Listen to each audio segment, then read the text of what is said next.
Welcome back to the Legacy of Nerd. My name is Daniel, and today I am here with the wonderful, beautiful Tracy Lynn Cruz, aka Ashley, aka Yellow in Space Ranger, Yellow Turbo Ranger. How are you doing today? I'm doing well, thank you. Thank you so much for having me. How are you enjoying your bubble so far? It's nice, yeah. Everybody's really lovely here, and it's been a great crowd. And yeah. You better, and not only that, I've been noticing that she definitely takes all of her time with her fans. She loves to interact with them. You definitely can. I can definitely tell. I mean, it's because of the fans that we are doing this and have been able to do this for this, for this amount of time. So it's the least I can do. I really appreciate it. That's awesome. So, first question was, you were part of the first major cast overhaul for Power Rangers in general. What were you thinking at that time? What was it like? Well, it was kind of a twofold because we were taking over for another cast in the beginning of a brand new season. That was a little intimidating, and we didn't know how the fans were going to receive that. If they were gonna receive it with open arms, there's gonna be some criticism. We didn't really know. And then not to mention when you're switching over the cast with the cast that you're replacing right there. Yeah. It was really hard. So the episode where the passing of the torch, it was really difficult because we saw the old cast as they're there, with tears because you're moving on to the next chapter of their life, and then they have their tears and they're saying goodbye. And then we have our cast, and we're just like secretly going, super excited. And it's like, how do you celebrate without being disrespectful? And so there was a lot of emotions. It was just like, you know how you're supposed to feel, what's appropriate or disrespectful. So, but they were amazing to work with. There was no disrespect, and they were very professional. So it all worked out really well, but it was just, if ever to feel uncomfortable, it's when you're taking somebody else's job and you're training your replacement. Yeah, that's a good point. And I have to say, looking back, most of us were children back then, but looking back, the passing of the torch episode is controversial back then, but it all made up for it because we got Power Rangers in Space. Now, Power Rangers in Space, 25 years later, it is probably more popular than it was even back then. What is it like? Well, I'll tell you that when we were actually filming it, again, it's like being the guinea pigs, because you're put in a position where you don't know how the audience is going to receive it. Everything that they've ever known is now gone. The kind of algorithm, I guess, that they built. They have this flow, and they just kind of keep with the flow because it works. And now they're just going to take it and throw it out the door, and it's like, oh my gosh, why are we the guinea pigs for this? And so it was either going to work for us again, or it was going to work against us. And we didn't know how we were going to receive it. Everything that they've ever known was going to be gone. I mean, that's a good point. You're saying, you were filming all this stuff and it was coming out months and months later. Yeah. So you didn't know what was going to happen. But you're right. Like, you take out the mentor. You even took away the command center. Yep. I mean, you're on a ship the entire time. So obviously behind the scenes, but that in itself, and I think I brought this up with Justin and Roger and Christopher, is that what was important was the cast. You guys made it much more, and you guys were lucky enough to have an actual story. Yeah. Instead of maybe 1 or 2 episodes that were important. Yeah. You had a whole season with a whole story. So, and I want to thank you guys because you guys were the ones to bring a lot of Power Rangers back, and you saved Power Rangers. I mean, we wouldn't be here 30 years later still having Power Rangers if it weren't for In Space. Yeah, no, it's pretty wild. I mean, again, if you would have asked me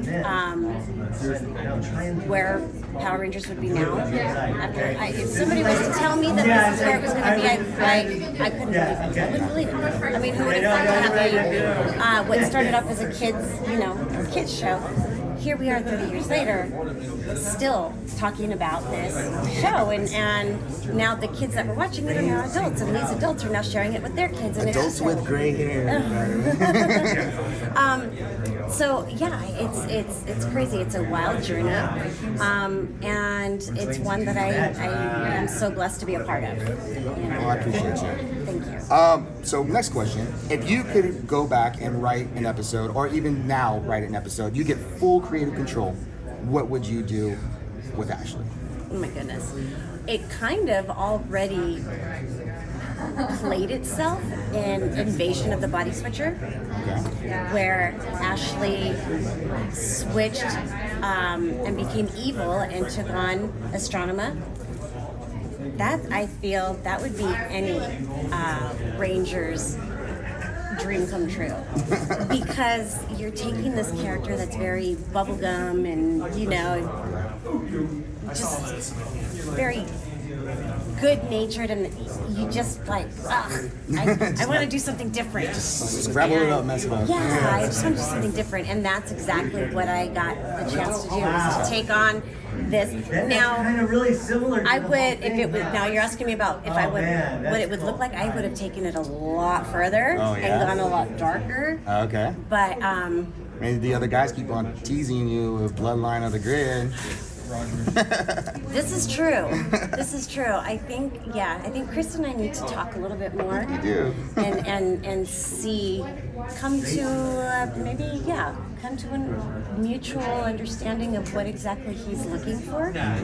And I don't know. That might be where you want to go. If you want to go further, definitely. So you. In space merchandise is crazy right now. There's much more stuff than there was 5 years ago, 10 years ago. And since it was back in 1998. And you yourself, which you were so graciously kind to, have your own figure. What do you think of that headsculpt?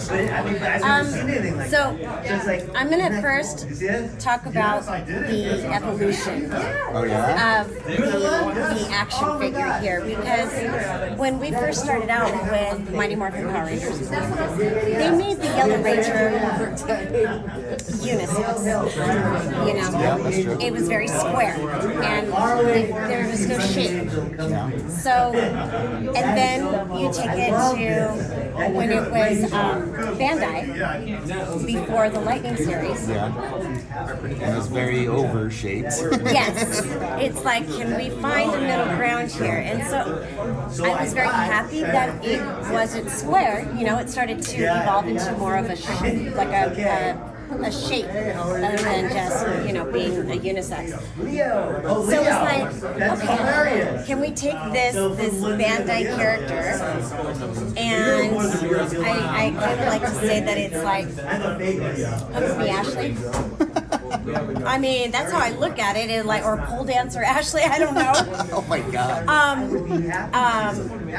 And pull it back a little bit. And so when this came out, I was pleasantly surprised. It's a happy medium between the two. It was, yes, it was nice. Now, look, I can't complain because not everybody can say that they have an action figure. That's true. Okay, I can't complain. Unless you go to Hasbro Selfie Series, then you might get something weird in the mail. So I can't complain. Now, what I would like to see, to be honest, is to be able to, let's make it a little bit easier on the pocketbook for our fans. And instead of doing the head change out, why can't we just add, the chest and add a turbo and change, you know what I mean? Yeah. Change out the character of the helmet and do turbo and in space. And So you're saying like add a torso sort of thing? Yeah. Oh, that's interesting. I haven't thought about that. You know what I mean? Yeah. Because otherwise, it's just continuous. And I feel like, I don't know, I just feel like there's so much.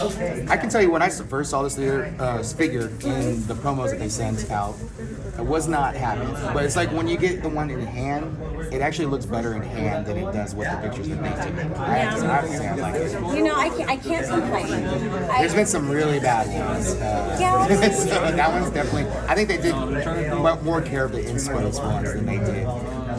Yeah, I just would have liked to have seen, to be able to add turbo in there. Yeah. And kind of add both of them. And I I don't know, the fans, there's just so much. There's an overabundance.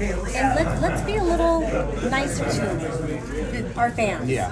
And go easier on the pocketbook. And that's what I would have done. But, you know, I honestly can't complain because not everybody can say that they have an actual fan. So I'm good. And not to mention, it's a little, it's a little less risque. You know, at the other one, I was like, if that's what they think I look like, I mean, I'm not going to complain, but, you know, so yeah. So last, do you have any upcoming appearances that you would like to promote or any roles coming up? So I think my next appearance is in San Diego. So it'll be at Con. I'll be there. That's February. That is going to be President's Day weekend. Okay. Yep. So I'm going to be there. Projects, you know, I really, as far as projects, I am really connected with autism awareness, or I'd like to call it autism acceptance. So I would really like to kind of just plug in, no major charity, but just kind of maybe do some research and understand what autism is, because I think that this community, there is a lot of neurodivergent fans, and really trying to take a look at the uniqueness and really spending some time on those people that are misunderstood. It's amazing. So that's what I would like to really kind of plug into your followers. Is just really, a lot of people, when they don't understand, they don't give them a chance. It's like, I don't know, so let's have a conversation. Yeah. Help me to understand. And that's training on the other end. That is getting to know the other person without making a judgment or right off the bat. So, you know, if I think what she's talking about here is, you know, giving people a chance, reading up on it, understanding it. So when you're approaching those situations, you're able to better handle it and know how to react. Yeah. So I mean, I don't like shameless plugs, but I would like to plug in the organization that I work with. It's Neurolux, Neurolux, Neurolux, and it's a website that is kind of for families that are impacted with autism and don't know where to go and what to do. And they go to this website, and it just kind of helps you to be able to just filter through what comes first, next, and last. Because there's so many questions, and you don't know where to go, what to do, or anything like that. So neurolux.com, and that's pretty much it. I mean, that's my heart and my passion as far as projects. Right now, I'm just focused on that. That's my main focus. Who knows? Maybe Red Light of the Grid. That'd be amazing. I don't know, but I do want. I mean, I'd like to.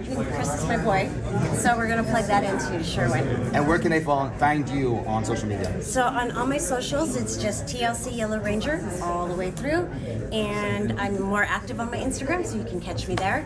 And that's pretty much it. Yeah. Awesome. Well, thank you. I'd like to thank you for coming on. I appreciate you, and you have a great rest of your day. Thank you so much. Thank you.